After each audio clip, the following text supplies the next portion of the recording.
സ്വാർത്ഥ താല്പര്യങ്ങൾ ജനങ്ങൾക്ക് മേൽ അടിച്ചേൽപ്പിച്ച് താൻകാര്യം നടത്തി അഴിമതിയുടെ കൂത്തരങ്ങായി വാണ് ഏകാധിപത്യത്തെയും സ്വേച്ഛാധിപത്യത്തെ പോലും പിന്തള്ളുന്ന രീതിയിൽ സ്വേച്ഛാധിപതികളായി നാട്ടുരാജാക്കന്മാരായി ജനത്തിന്റെ മുന്നിൽ അവതരിപ്പിച്ചപ്പോൾ, PR വർക്കുകളിലൂടെ അതിനെയെല്ലാം വെള്ളപൂശാൻ ശ്രമിച്ചപ്പോൾ, എതിരാളികളെ കൊന്നൊടുക്കിയപ്പോൾ, ആക്രമിച്ചൊതുക്കിയപ്പോൾ, കാലം കാത്തുവെച്ച വിധി എന്ന് പറയുന്നില്ല, ജനം കാത്തുവെച്ച വിധി.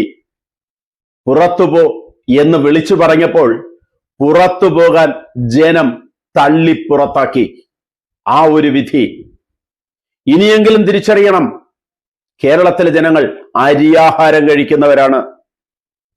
എന്നും നിങ്ങളുടെ ധാർഷ്ട്യം സഹിക്കില്ല, എന്നും നിങ്ങളുടെ അഹങ്കാരം സഹിക്കില്ല. നിങ്ങളുടെ എന്നല്ല, ആരുടെയും അഹങ്കാരം മലയാളി സഹിക്കില്ല. നേരത്തെ പറഞ്ഞ വാചകം തന്നെ, അരിയാഹാരം കഴിക്കുന്നവനാണ്, തിരിച്ചറിവുള്ളവനാണ്. അല്ലെങ്കിൽ പാർട്ടി ഗ്രാമങ്ങൾ പോലും ഇങ്ങനെ വിധി എഴുതാൻ എന്താണ് കാരണം?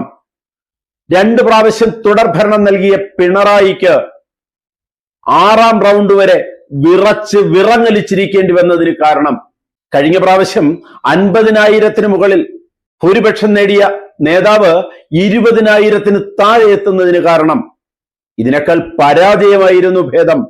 ജനകീയ സമരങ്ങളെ ആക്രമിച്ചൊതുക്കാൻ ശ്രമിക്കുക, കയ്യിൽ കിട്ടിയതെടുത്ത് ജനത്തിനെ അല്ലെങ്കിൽ സമരം നടത്തുന്നവന്റെ ഉച്ചിക്കടിക്കുക, എന്നിട്ട് ജീവൻ രക്ഷ എന്ന് പരിഹസിക്കുക, പാർട്ടിക്കെതിരെ കൊടി പിടിച്ചവനെ വെട്ടിവീഴ്ത്തുക, ആൾക്കൂട്ടം ചേർന്ന് ആക്രമിച്ചു കൊല്ലുക, 51 വെട്ടുവെട്ടുക, ഇതൊക്കെ പാർട്ടിക്കാർക്ക് പോലും സഹിക്കാൻ കഴിയാത്ത വിധം അധപ്പതിച്ചിരിക്കുന്നു. നേതാക്കളെ അണികൾ തിരുത്തിയിരിക്കുന്നു. വീണ്ടും ഈ പാർട്ടി നിലനിൽക്കണമെന്ന് ആഗ്രഹിക്കുന്ന CPM-കാരാണ് ഈ പാർട്ടി മൂന്നാമത് ഒരു അധികാരത്തിലേക്ക് എത്തരുത്, 3ാം ഊഴത്തിലേക്ക് എത്തരുത് എന്ന് തീരുമാനിച്ച് വോട്ട് ചെയ്തത്. 3ാം ഊഴത്തിലെത്തിയാൽ തീർച്ചയായും ഈ പാർട്ടി ഈ ഭാരതത്തിൽ നിന്ന് അസ്തമിച്ചേനെ. പാർട്ടി വിട്ട് UDF പിന്തുണയുള്ള സ്വതന്ത്രരായി മത്സരിച്ച കുഞ്ഞികൃഷ്ണനും TK ഗോവിന്ദനും G സുധാകരനും ഒക്കെ ജയിച്ചപ്പോൾ അണികൾ നേതാക്കളെ തിരുത്തിയ കാഴ്ചയാണ് നമ്മൾ കണ്ടത്. രക്തസാക്ഷികൾ എന്ന് പറഞ്ഞാൽ CPM-നെ സംബന്ധിച്ച് അവരുടെ ജീവശ്വാസമാണ്.